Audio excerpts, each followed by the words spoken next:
Good morning. We are going through 9th chapter in the novel Animal Farm, written by George Orwell. Let's begin with the ill health of Box.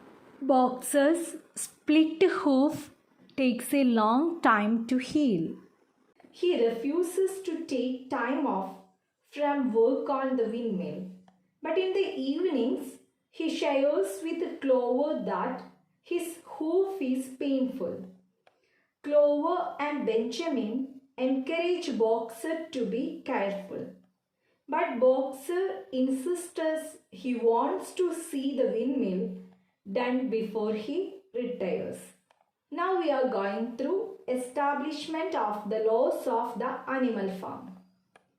Napoleon establishes some rules for animals. The retiring age of animals are fixed.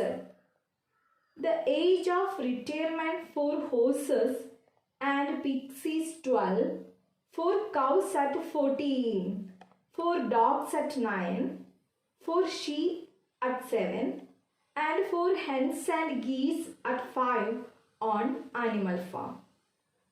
It is also declared that they will all receive a generous pension when the time comes. Boxer's 12th birthday is next summer.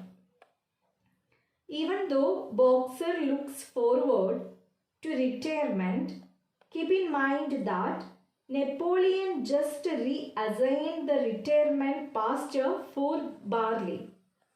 A suggestion that Boxer is being overly idealistic about whether or not retirement is even in the cards for him. His devotion to the windmill and to animal farm, meanwhile, shows that he is still easily manipulated into serving those projects at the expense of his own health. At the arrival of winter season, declaration of reducing animals' ration is made, but the pigs and dogs are free from this declaration. The winter is cold and hard. Squealer explains that equality in rations isn't in line with animalism, and furthermore that they are not short on food and are doing better than they did in the days of Mr. Jones. He points out all the things that are better now, and the animals believe him in part because they barely remember Mr. Jones. They are also thrilled that they are free, not slaves.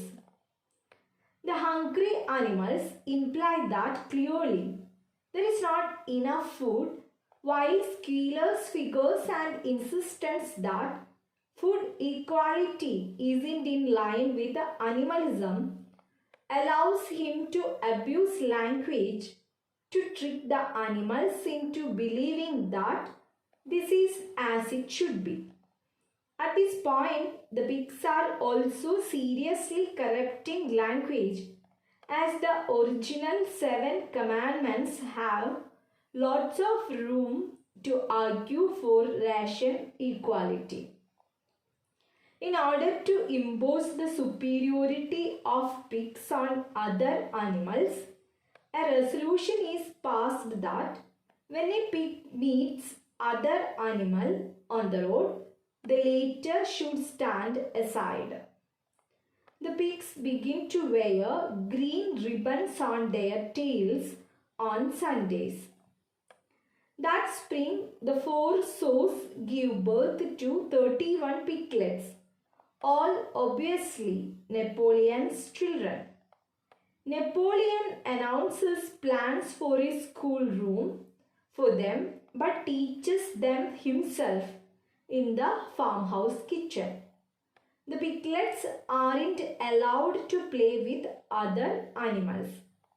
When Napoleon insists on only educating these 31 piglets and insists that other animals should step aside, he gives these piglets a leg up in the world while reminding the other animals that they are of a lower class than the pigs. The farm is fairly successful this year, but it is still short on money. The animals need building materials and sugar for Napoleon. So Napoleon increases the hens a quota to 600 per week. He reduces rations twice over the winter, though the pigs seem to put on weight. In late winter, the animals smell cooking barley from the brew house and wonder if they will get a warm mash for supper. However, the pigs announce that the pigs will get all the barley as well as a pint of beer per day. Napoleon gets a half gallon. Despite the hardships, life has more dignity. Napoleon holds spontaneous demonstrations weekly to celebrate Animal Farm. This often takes the form of a military-style parade, followed by speeches and songs. The animals enjoy the celebrations as it helps them forget that they are hungry. The spontaneous demonstrations are again a way for Napoleon to focus his subjects' attentions on the state and how awesome it is, while also detracting from all the things that are going wrong. That the pigs are getting beer while the other animals get nothing is another mark of corruption. While the success of Napoleon's rule is evident when the narrator insists that life has more dignity. In many ways, life is exactly the same as it was under Mr. Jones. The animals feel like there is more dignity just because Napoleon tells them so. In April, Animal Farm becomes a republic in need of a president. Napoleon is the only candidate. He becomes the president. Napoleon reminds other animals that Snowball had been an agent of John's. He uncovers more documents detailing Snowball's dealing with Mr. Jones, including some saying that Snowball led the human forces and shouted, "Long live humanity." Next, we are going through reappearance of Moses. Moses, a raven, comes back in the farm and starts to talk about Sugar Candy Mountain. The animals like the idea of Sugar Candy Mountain since their lives are so hard and orderly. The pigs allow Moses to stay and even give him an allowance of beer.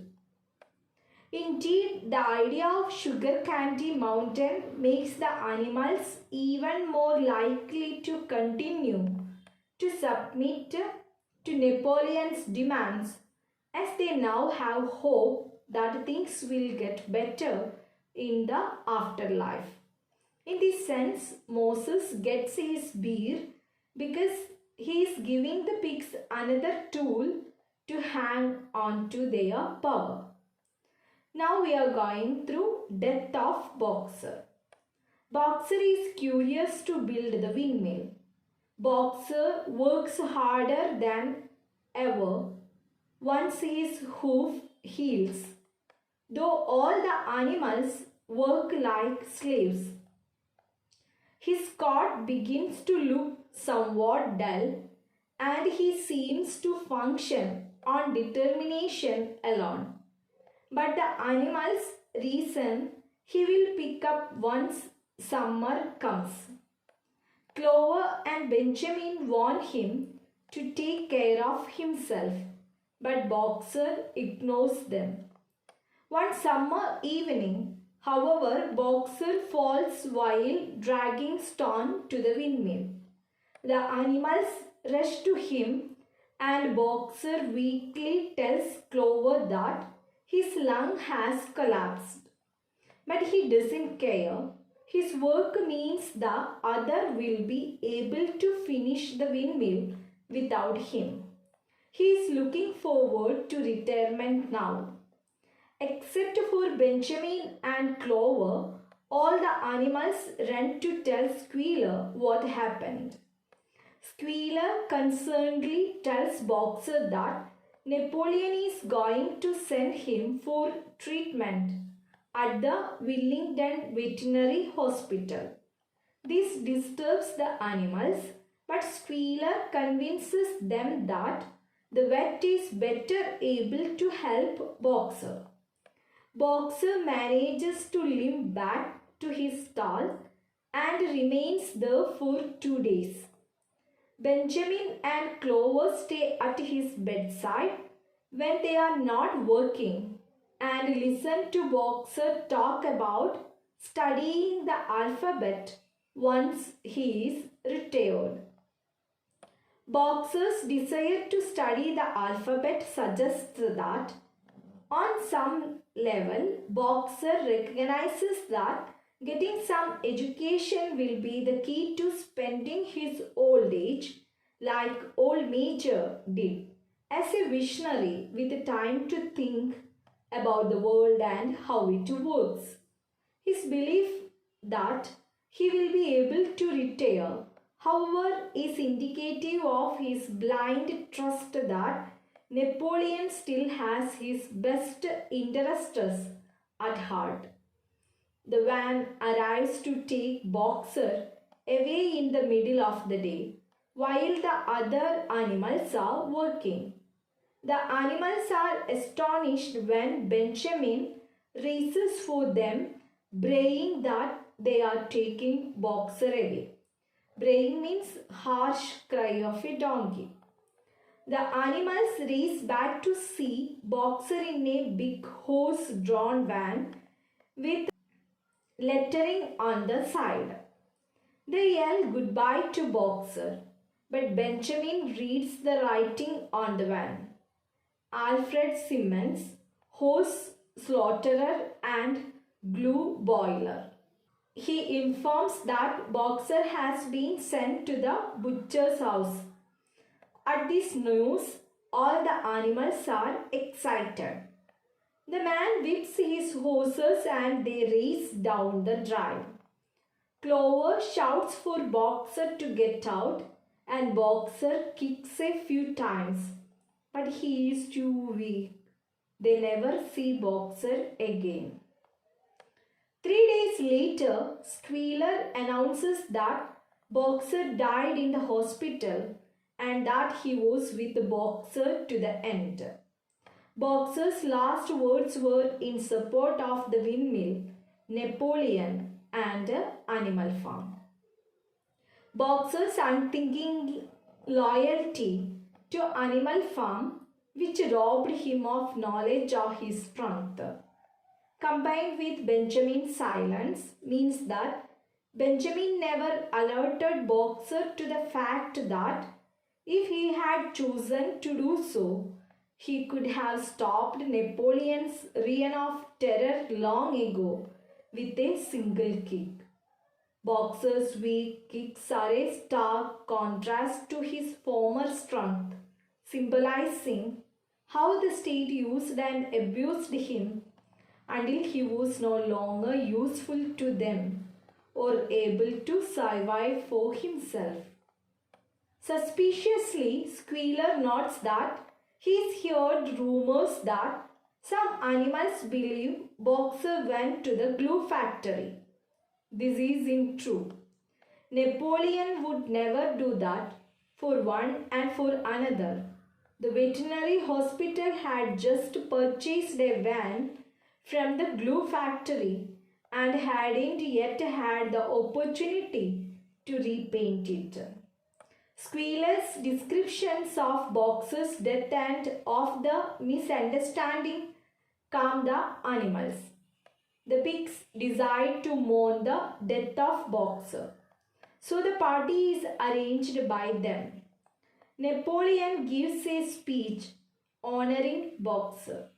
He ends his speech with Boxer's two maxims: I will work harder, and Comrade Napoleon is always right.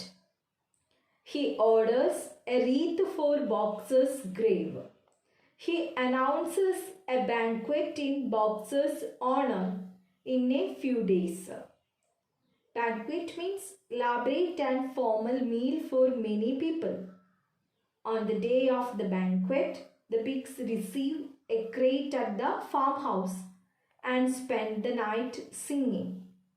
Rumors circulate that the pigs came up with the money to buy whiskey. Once again, there is no way for the illiterate animals who have no connections to the outside world to confirm that Squealer is telling the truth here. But because they trust that Napoleon is looking out for them, and because of Squealer's grasp of language, they are tricked into believing this lie. The speech Napoleon gives in Boxer's honor is simply lip service designed to make the animals believe he feels sorry for Boxer. While the cask of whiskey suggests that selling Boxer to the glue factory actually just gave the pigs the cash to keep profiting. Critical comments of the chapter. The novelist presents the impact of totalitarianism very satirically. Especially the death of Boxer is not only the most important event of the chapter, but of all the chapters. Boxer is wounded and he is sent to the house of butcher. The novelist again discloses the historical factor how Stalin ignored the labor class. The labor class, which contributed a lot to the development of Russia, suffered more and more in the regime of Stalin. Increase of power means the increase of social problems. Casteism dominates the society. Pigs became more and more dominant figures of the farm. In the regime of Stalin, only so-called communists could enjoy their lives. Thus, Stalin and his followers assumed an increasingly higher position.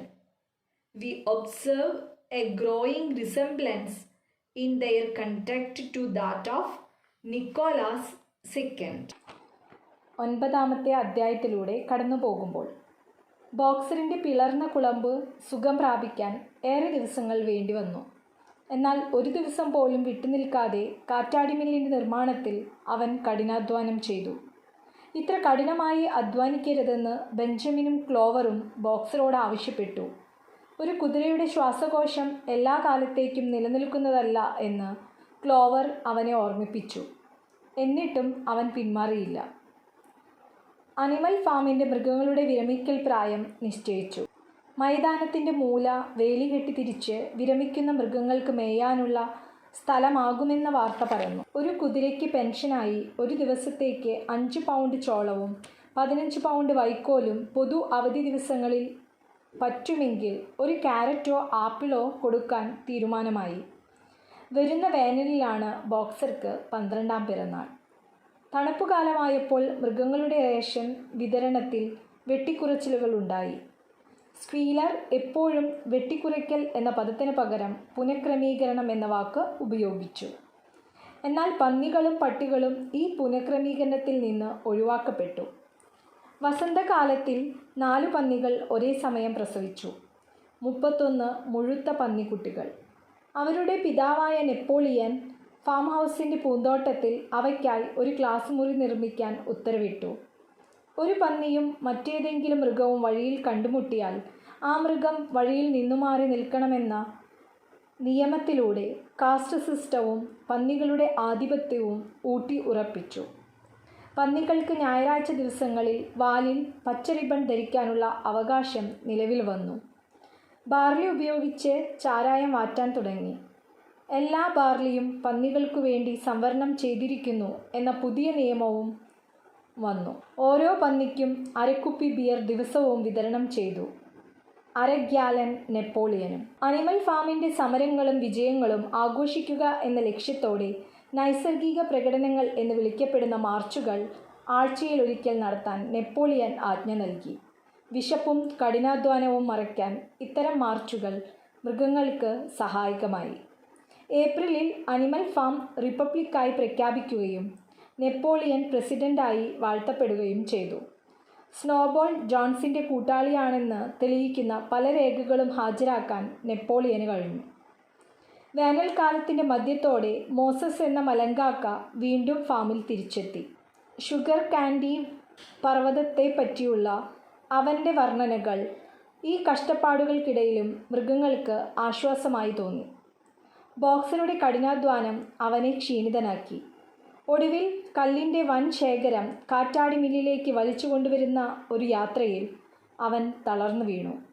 ക്ലോവറും ബെഞ്ചമിനും ബോക്സർക്കായി കൂട്ടിരുന്നു. ബോക്സറെ ചികിത്സിക്കാനായി വില്ലിംഗ്ടണിലെ ആശുപത്രിയിലേക്ക് മാറ്റുകയാണെന്ന നെപ്പോളിയൻ്റെ തീരുമാനം Squealer മൃഗങ്ങളെ അറിയിച്ചു. 2 ദിവസത്തിനു ശേഷം ബോക്സറെ കൊണ്ടുപോകുന്നുവെന്ന വാർത്ത Benjamin വികാരാധീനനായി മറ്റു മൃഗങ്ങളെ അറിയിച്ചു. എപ്പോഴും നിശബ്ദത പാലിച്ചിരുന്ന ബെഞ്ചമിൻ അന്നാദ്യമായി ബോക്സറെ കൊണ്ടുപോകുന്നത് കശാപ്പുകാരനാണെന്ന യാഥാർത്ഥ്യം അറിയിച്ചു. വണ്ടിയിൽ എഴുതിയിരുന്ന മേൽവിലാസം അവൻ മറ്റു മൃഗങ്ങൾക്കായി വായിച്ചു കൊടുത്തു. എന്നാൽ അവർക്കാർക്കും ബോക്സറെ രക്ഷിക്കാൻ കഴിഞ്ഞില്ല. ആ വണ്ടി ബോക്സറുമായി അതിവേഗം അനിമൽ ഫാമിൽ നിന്നും പാഞ്ഞുപോയിരുന്നു. 3 ദിവസങ്ങൾക്ക് ശേഷം വില്ലിംഗ്ടണിലെ ആശുപത്രിയിൽ വെച്ച് ബോക്സർ മരിച്ചുവെന്ന വാർത്ത സ്ക്വീലർ മൃഗങ്ങളെ അറിയിച്ചു. ബോക്സർക്ക് നല്ല ചികിത്സ ലഭിച്ചുവെന്നും അനിമൽ ഫാമിനെയും നെപ്പോളിയനെയും വാഴ്ത്തിക്കൊണ്ടാണ് ബോക്സർ മരിച്ചതുമെന്നുള്ള സ്ക്വീലറുടെ വെളിപ്പെടുത്തൽ മൃഗങ്ങൾക്ക് സമാധാനം പകർന്നു. വാൻ നേരത്തെ ഒരു കശാപ്പുകാരൻ്റേതായിരുന്നുവെന്നും പിന്നീട് വെറ്റിനറി സർജൻ വാങ്ങിച്ചപ്പോൾ പഴയ പേര് മായ്ച്ചു കളഞ്ഞിരുന്നില്ലെന്നും പറഞ്ഞുകൊണ്ട് സ്ക്വീലർ കശാപ്പുകാരൻ്റെ വണ്ടി എന്ന ബെഞ്ചമിൻ്റെ വെളിപ്പെടുത്തൽ വെറും തെറ്റിദ്ധാരണയാക്കി മാറ്റി. നെപ്പോളിയൻ ബോക്സറുടെ ആദരാർത്ഥം പ്രസംഗം നടത്തുകയും റീത്തുണ്ടാക്കി ബോക്സറുടെ ശ്മശാനത്തിൽ കൊണ്ടുപോയി വയ്ക്കാൻ ഉത്തരവിടുകയും ചെയ്തു. പന്നികൾ ബോക്സറുടെ സ്മരണാർത്ഥം വിരുന്ന് സദ്യ നടത്താൻ തീരുമാനിച്ചു. വിരുന്നിൽ ഒരു വലിയ വീഞ്ഞുപെട്ടി ഇറക്കി വയ്ക്കുകയും ചെയ്തു. അതിനോടനുബന്ധിച്ച് പല വഴക്കുകളും ഒച്ചകളും ബഹളവുമായി ആ സൽക്കാരം അവസാനിച്ചു. മറ്റൊരു കേസ് വിസ്കിക്കുള്ള പണം പന്നികൾ സമ്പാദിച്ചിട്ടുണ്ട് എന്ന വാർത്തയോടെ ഈ 9-ാം അധ്യായം സമാപിക്കുന്നു. I hope all of you enjoyed the chapter 9. Thank you.